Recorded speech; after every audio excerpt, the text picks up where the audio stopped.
There were three miracles in the story of Hanukkah. The first miracle was an army of just a few people beat this great Greek army. The second miracle was that they found a jug of oil.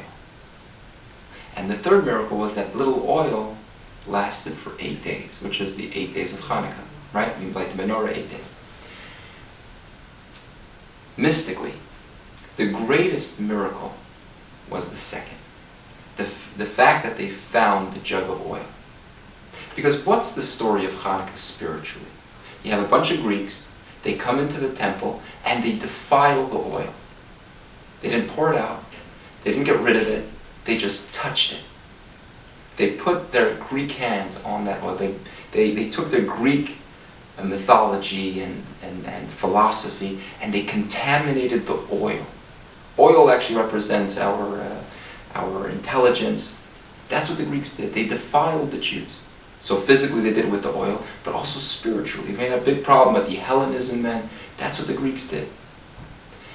The Jews did not give up. They searched for pure oil, which meant they believed, no matter how much the Greeks defile me, no matter how much I'm contaminated by Greek theology and all that kind of stuff, there is always a little bit of oil that I have that the Greeks cannot touch, which is our soul.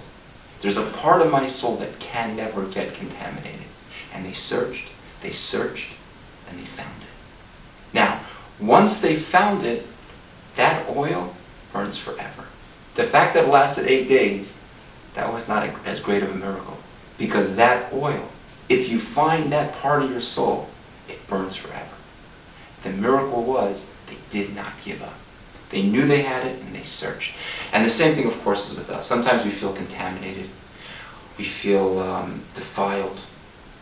Right? We can feel that our behavior is messed up. Our emotions are messed up. Our intelligence is even messed up. We always have that little bit of oil that can never be contaminated. And we gotta search. And when we find it, it lights up our behavior, it lights up our emotions, it lights up our intelligence, it lights up our life.